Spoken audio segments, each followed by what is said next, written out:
자, 안녕하십니까. 대전 동아쌤입니다. 네, 지금 문학용어 사전 계속해서 찍도록 하겠습니다. 아까 요거, 이게 뭐였지? 여기? 올라가야 되나? 개화기 문화네, 그치? 개화기가 뭐라고 했어? 개화기? 우리나라를 열어서, 그치? 개화는 뭐야? 열어서 10개. 변화하는 거. 서양 문명이 들어오는 시기. 우리나라를 개방해서 변화하는 시기. 그래서 우리나라를 개방해서 변화하는 시기를 개화시기라고 그래. 그래서 조선 말엽에. 자, 그때 노래 이름이 창가야, 그냥. 창가, 신소설, 신체스. 새로운 형태의 시, 소설, 이렇게. 그러니까 이 신이 들어가는 거는 서양 문명이 조금 들어갔다는 얘기야. 그러니까 애국하자는 노래 동심결로 모여보자 같은 동그란 것처럼 마음을 동심결로 모으자 독립하자 이런 것들이고 그 다음에 이인직의 혈우는 피눈물이야. 피눈물 힘들다는 거겠지. 자유의 종소리 금수는 동물들이 회의하는 거. 그 다음에 가을달의 색. 자, 신체시는 해에게서 소년에게 희망을 가져라 뭐 이런 얘기가 써있겠지. 이런 내용이 개화기이기 때문에 나오는 거야. 개화기이기 때문에. 자, 아까 설명을 했죠. 객관적 상관물이 뭐래서 인간이 주관이면 물건인 객관적 상관물에게 이게 새야. 새가 운다, 웃는다 하는 거는 요 주어의 그 특징인 감정인 운다 라는 게 들어간다고 그랬지. 운다. 새가 웃는다. 새가 노래한다. 이렇게. 이게 객관적 상관물이 새야, 새. 이렇게 해서 감정이 이동하는 걸 감정이입이라고 해. 감정이 이사한다, 이동한다, 입장한다. 감정이입. 이렇게 얘기하는 거야. 자, 시를 지을 때 하나의 방법으로 어떤 정서가 뭐냐면 감정을 서술하는 거야. 감정 서술. 사상은 뭐냐? 생각상. 사상, 사고, 사색. 이런 건 다 생각이야. 생각을 표현한 거. 그것을 나타내주는 어떤 물건이나 상황, 정황, 상황. 자, 사건에 빗대어, 비교하여 표현하는데 그때 사물, 정황, 사건을 객관적 상관물이라고 한다고. 비교할 때. 자, 이 T.S. 엘리엇이 유명한 서양 시인인데 어쨌든 에세이에서 처음 사용했대. 자, 서로 가는 달같이는 나는 아무래도 갈 수 없다. 그러면 뭐라고? 나하고 뭐하고 비교한 거야? 달하고 비교했지. 그지? 그래서 객관적 상관물이야, 이게. 달이. 자, 다음 경향문학. 그러면 경향문학이라는 건 뭐냐면 어떤 경향이 있다, 흐름이 있다. 그런데 어떤 경향인지 보니까 창작 의욕하고 예술성을 지향하지 않고 안해. 예술 아니고 창작 의욕도 아니야. 도덕적, 종교적, 종교정치적, 정치적 사상 투쟁 하는 경향으로 치달린 투쟁의 경향으로 치달린 문학을 경향문학이라 그래. 자, 이 목적이 뭐냐면 계몽은 깨닫게 한다는 계몽사 깨닫게 유독 끌어주는 거야. 깨닫게 해줘. 뭐라고? 지금 우리가 지배받고 있으니까 이거를 벗어나야 돼. 우리는 지금 공산주의로 가야 돼. 이런 게 프로문학, 경향문학, 사상문학이라 그래. 그지? 보면 낙동강, 붉은색이 이게 이렇게 뭐 소련 이런 거 뜻한 수도 있고, 백수가 단식하고, 백수는 일을 안 하는 사람, 단식. 그다음에 살인, 죽인 거, 인력거꾼이 뭐라고? 요만한 수레로 여기다로 일본 시대 만화 같은 거 보면, 여기서 사람이 여기서 들고서 끌고 가는 게 인력거꾼이야.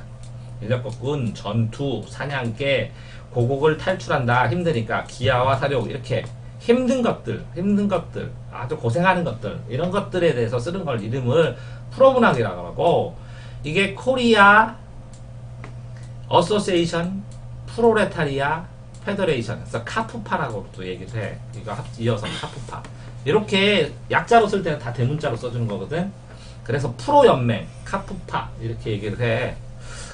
그런데 프로레타리아, 그럼 프로레타리아가 뭐냐? 이게 공산주의 이론은 이 프로레타리아가 있고, 이 프로레타리아는 피나게 일해. 노동자야. 그 다음에 여기는 부르주아지가 있어. 부르주아지는 부자야. 그래서 이렇게 부자와 노동자로 두 개로 나눠서 얘네들이 힘을 모아서 부르주아를 타개해서 프롤레타리아의 나라를 세워야 된다. 이런 게 계급주의, 갈등주의 이론이라고 하고, 이게 소련 공산당 이론이라고 해가지고 선생님 어렸을 때는 이런 거 보면 다 잡혀갔어. 책도 뺏기고. 자, 그거 됐고요. 다음에 계몽주의를 보면 계몽이 뭐라 그랬어? 계몽사 깨달음을 준다는 거지. 깨달음, 깨우침, 깨달음. 그래서 훈몽자회 동몽선습이라는 책이 있어. 몽자가 나오는 게 동몽선습. 어린이들이 깨닫는 책이 동몽선습이야. 애들이 깨달은 책이 동몽선습이 뭐냐면 제일 처음에 천자문을 배운 다음에 글자를 딱 띄면 서당에서 동몽선습이라는 책을 배워. 그 옛날에 고전책 중에서 애들이 보기에 좋은 책, 효도해라, 착하게 살아라, 거짓말하지 마, 이런 것만 글자만 문장으로 모아놓고 그걸 외우게 시켜. 그게 한자책의 동몽선습이야. 그게 끝나고 나면 소학을 배우고, 그 다음에 대학을 배우고, 그 다음에 논어맹자 이런 거 들어가고, 나중에 18사락이냐 역사나 뭐 이런 것들 배우고 그랬어. 그래서 두 번째로 배우는 책이 동몽선습이야. 천자문 다음에.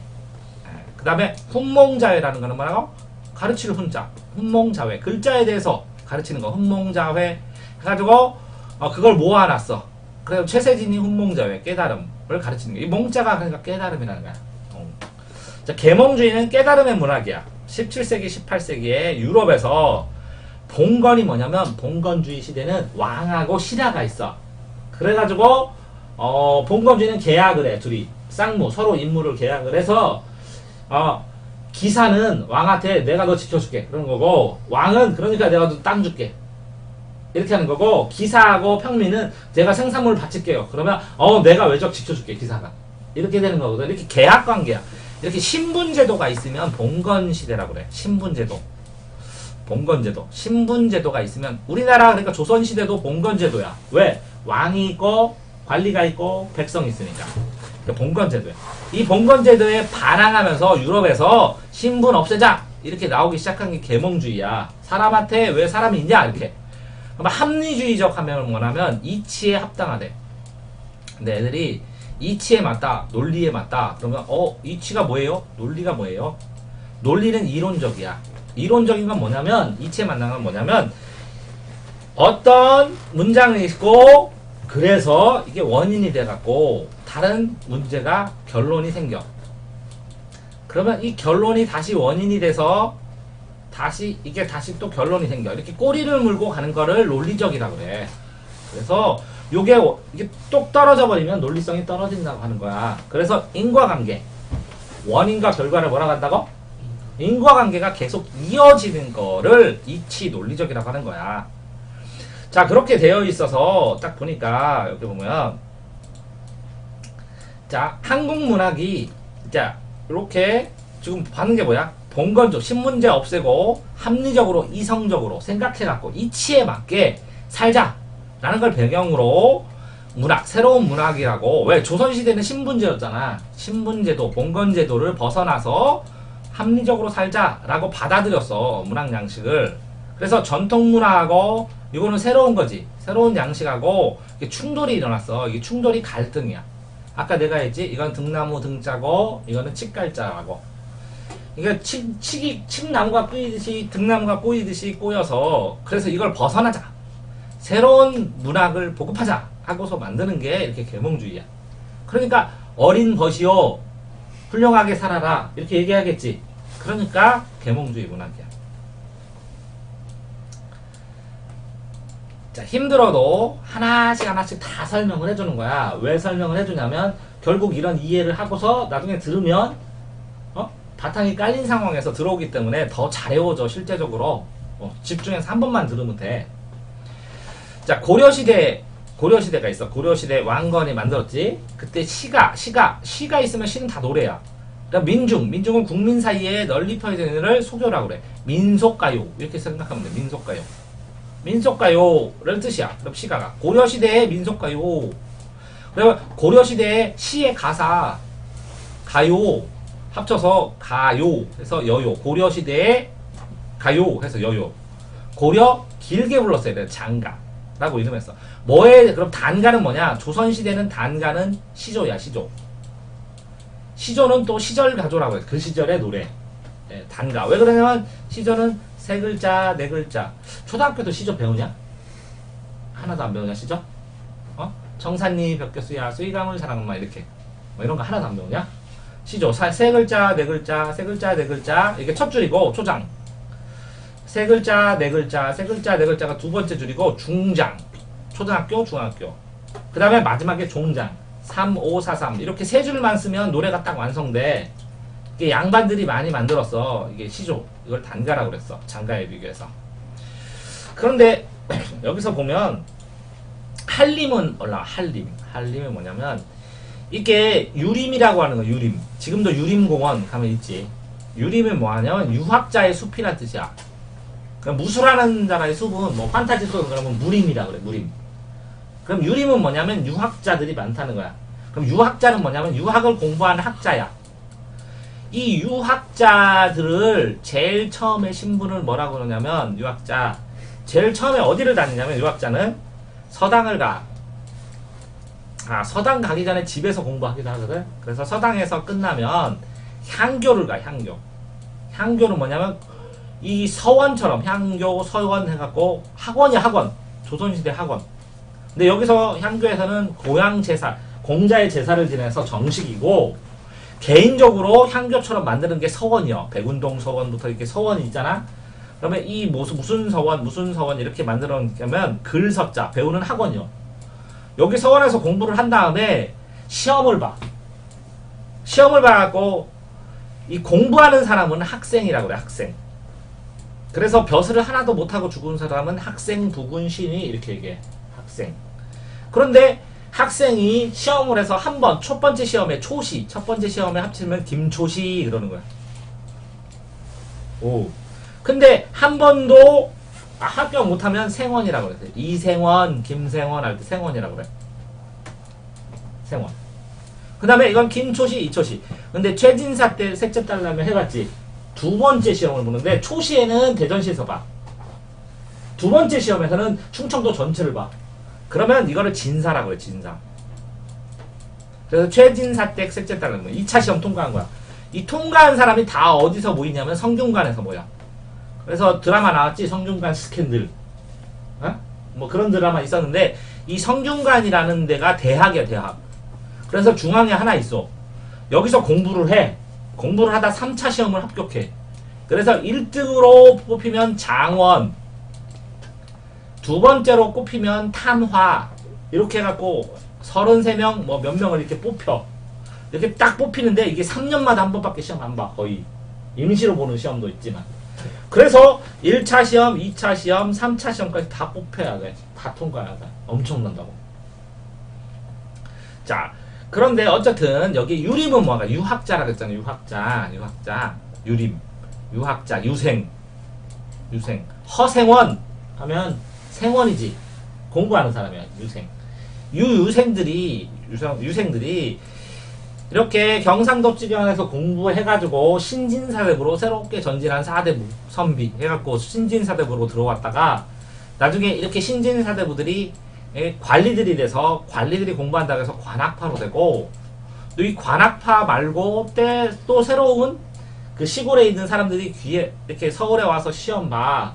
그래가지고 이 관학파하고 새로 되는 유림들이 또 합쳐갖고 이 둘이 너 어느 지역에 어느 선생님한테 배웠어 해갖고 당쟁이 생겨갖고 당파가 생겼어. 당쟁이 일어나고 뭐 이런 흐름으로 쭈루룩 유생들의 이름이 계속 있었어. 자, 어쨌든 그러면 왜 그 얘기를 하냐면 이 한림이 뭐야. 그러니까 선비들이라고. 선비들이 별도로 노래한다고 그래서 학문 공부하는 사람들이 경기도 지방에 모여 있어. 그래서 별도로 노래를 쓰는데 맨날 뭐라고 쓰냐면 나는 누가 공부했고 무슨 별로 멋있고 뭐는 멋있고 뭐는 잘하고 이렇게 자기 지식 자랑을 하는 걸 쓴 걸 경기체가라고 그래. 나중에 경기도 지방에 있어서 경기체가. 그거 말고 그 다음에 청사는 아름답다, 서경에서 이별한다, 서경도 아름답다 라는 노래를 고려 소교라고 그래. 근데 이 노래의 특징은 연으로 1년, 2년, 3년 1년, 2년, 3년으로 되어 있고, 사문모는 뭐냐면 이 글자가 이렇게 가시리 있고 발이고 가시리 있고 이렇게 세 번을 띄어 있는 거를 음보라고 그래. 사문보로 쓰여 있고, 그 다음에 후렴구가 있어서 구음이 있고, 얄리얄리 얄라성 얄라리 얄라 얄리얄라서 이게 연마다 그게 붙어. 그게 후렴구야. 후렴구가 있어. 그게 삽입이 되어 있고, 이렇게 내 노래가 있어. 그 노래를 보이면 도의장가, 350, 부모 사랑하는 거, 정과정이라는 정서라는 사람이 임금님 저 억울합니다 라고 쓴 거, 뭐 이상고, 비둘기 659, 상저가 방아 뜯는 노래, 가시리 가지 마세요, 청산벽옥 청산에서 사라졌다, 띵아 돌아 정석가, 뭐 서경이 예뻐요, 쌍화전 만두집에서 일 났어요, 만전춘하면서 봄에 별도의 일이 있어요. 처용 알아? 처용? 붉은 악마에 있는 게 치우라고 하기도 하고, 처용이 뭐냐면 어떤 이렇게 집에 있는 처용이 사람인데, 이렇게 집에 가봤더니 다리가 4개요. 그래서 다리 2개는 내 부인인데 왜 다리 2개는 누구 거야? 이 다리 2개가 귀신이래. 그랬더니 이 귀신이 감동을 해갖고 다음부터는 처형 얼굴만 문지방에 붙여도 알았대. 이런 게 처형만데 귀신 찢는 노래. 어쨌든 내용은 몰라도 이런 노래들이 있어. 자, 내용은 다 몰라도 되는데 요 고려소교, 고려시대 때 가요다. 이거만 기억하면 돼. 나는 설명을 많이 했는데 니네는 간단하게 기억하고 다음번에 하면 되니까. 그치? 근데 흐름을 알아야 되니까 이걸 설명하는 거야. 자, 다음에 고전주의가 나오면 이거는 꼭 알아야 돼. 고전주의가 생기면, 고전주의가 있으면 그 다음엔 낭만파가 생겼어. 낭만파 다음에는 사실주의가 생겼어. 다. 노래도 그렇고 음악도 그렇고 미술도 그렇고. 사실주의 다음에는 그 다음에 인상주의가 생기고, 추상파가 생기고, 입체파가 생기고, 뭐 이런 것들이 생기고, 추상, 입체. 그 다음에 생긴 게 입체. 이게 그 다음에 생긴 게 이제 대지무술, 땅에다가 설치하는 거, 설치무술, 전자미술, 뭐 이런 거 생겼어. 자, 근데 왜 이렇게 생겼냐면, 그 전에는 형태가 없었어, 음악의 형태가. 근데 이 천재들이 세계가 있어. 서양에서 얘기하는. 그래서 고전파가 생기면서, 이 고전이 책이잖아. 좋은 책. 이런 것처럼 형태, 음악의 아버지, 미술의 아버지, 뭐 철학의 아버지, 이런 화학의 아버지, 이런 게 그때 생겼어. 그래서 형식을 완성시켰어요, 형식을. 이런 식으로 노래를 만들어라, 이렇게. 그러니까 좀 답답하잖아. 그러니까 천재들이 나왔어, 모차르트 같은. 그래서 낭만주의. 이 형식을 좀 벗어나는데 굉장히 아름답게, 풍부하게. 이 형식은 이성이거든, 이성. 감정이 풍부해. 그래서 낭만주의를 했어. 이 낭만의 반대말이 사실이야, 사실. 이거 반대말. 너무 낭만적으로 하니까 뭔 뜻인지 모르겠어. 감정이 너무 풍부해. 그래서 있는 그대로 사실주의로 해라. 그대로 쓰고 그대로 녹음해라. 그랬더니 여기서 기가 막히게 사진기가 발견되고, 그러니까 그림 그릴 필요가 없어졌어. 녹음기가 발견되니까 그대로 할 필요가 없어졌어. 그러니까 사람들이 빛의 인상, 추상적인 상징, 특징, 그다음 피카소처럼 귀가 여기에 무슨 입체파 이런 게 만들어졌어. 그러다가 현대 미술이 생긴 거야. 그러니까 다 잊어먹어도 되는데 고정 반동 낭만 반동 사실주의 다음에는 사진기, 녹음기 때문에 인상파, 추상파처럼 그제 자기의 느낌을, 주관적인 느낌을 쓰는 게 생겼다라는 걸 알아야 돼. 이거는 정말 이게 알아야 책을 읽을 때 여러 가지 만화책을 읽든지 뭐를 읽든지 이해를 할 수 있어. 제일 처음에 뭐라고? 고전파. 그 다음에 뭐라고? 낭만파. 그 다음에 뭐라고? 사실주의, 사실파. 그 다음에 뭐라고? 사진기와 녹음기 때문에 인상, 추상, 입체. 이해됐어? 이거는 꼭 외워야 된다니까? 알아야 된다니까? 자, 고전파 다음에 뭐라고? 낭만. 낭만 다음에 오케이, 사실. 사실 다음에 뭐가 생겼어? 사진기하고 뭐라고? 녹음기가 생겼지. 그래가지고 뭐 생겼어? 인상, 빛의 인상, 느낌, 인상대로. 그 다음에 또 뭐라고? 현상의 특징은 상징, 상이니까 상징, 인상징. 그 다음에 뭐라고? 입체적인 인상징. 이게 생겼다고. 이건 알아야 돼, 흐름으로. 이렇게 흐름을 들은 다음에 설명을 듣는 거하고 어마어마하게 많이 차이가 나서 이걸 해주는 거야. 자, 다음에 교술. 교술은 그러니까 교훈적 서술이라고 생각해도 뭐 나쁘진 않은데, 사물을 있는 객관적으로 묘사, 그림 그리듯이 표현하고 설명해. 그런 문학이야. 근데 서정은 감정이니까 시라고 그래. 시. 서정시. 서사는 사건을 서술하니까 사건이 있으면 갈등이 있지. 서사 장르를 소설이라 그래. 소설. 근데 희곡은 연극이지. 이것과 대립되는 모양으로 이 교술 장르를 수필이라 그래. 수필. 인생에 대한 깨달음, 느낌, 교훈 이런 걸 많이 썼다고 수필은. 그지? 그래서 원래는 알려주어 주장하고 어떤 사실을 서술한다 뜻인데 어쨌든 이렇게 나눠야 돼. 시, 소설, 수필, 희곡. 그래서 수필로 잡는 거야. 희곡. 이해됐어요? 그래서 죄송합니다. 외적 자의 개념, 개입으로 이루어진 자의 세계화. 자의 세계가 뭐냐면 수필은 내 생각을 뭐에 보여줘? 세상에 보여주는 거야. 세상에. 그래서 자의 세계화라 그래. 자, 그래서 여기서 자는 인식, 행동을 하는 나. 따라서 교술은 아이고 작품 앞에 존재하는 사물, 사건을 보고 교훈적이지. 교훈은 생각을 서술하지. 교훈 생각을 서술한 거야. 자, 이거 하나 하고 잠깐 쉬겠는데 구비문학은 구비문학, 입으로 비밀리에 전달된다 이렇게 생각해. 입으로 해서 입으로, 마우스 또 마우스. 그러니까 말로 해갖고 전달해줬다고. 그럼 다른 사람이 기억했다가 또 말로 전해줬다고. 이게 구비문학이야. 반대로 기록하는 거, 글자로 쓰는 거랑 반대라고. 말로 쓰는 문장이라고. 말로. 구비문학. 그래서 구연은 뭐야? 구연? 말로 연기하는 거야. 구연동화. 이런 거 들어봤지? 구연. 그래서 공동으로 창작된 이유는 A가 아버지가 그 아들한테 전달되니까 공동으로 창작되는 거고, 점점 사람들이 많이 알게 되는 거야. 그 다음에 국민들 안에서 여기에 국민들의 생각이 다 합쳐져서 나타나는 거야. 그래서 구비문학은 아마 한국에서 한국학을 연구하는 연구원들에 의하면 설화, 이야기설, 이야기와는 구로, 입으로 전달돼서. 근데 이 단어가 구비문학, 입으로 전달돼요. 구전문학. 근데 이걸 전달되니까 적금사 뜻이 층계처럼 층층층층 쌓여 이야기가 점점 붙어 살이. 그래서 적층문학. 이게 똑같은 말이야. 구비문학, 구전문학, 적층문학. 이렇게 돼서 민요나 무가는 무당노래, 서사무가 이런 것처럼 무당들의 노래들이 집대성돼서 연구하는데 많이도 만들었네. 15년에 걸쳐서. 그래서 정보마당에서 쉽게 알 수 있대. 여기까지 하고 쉬겠습니다.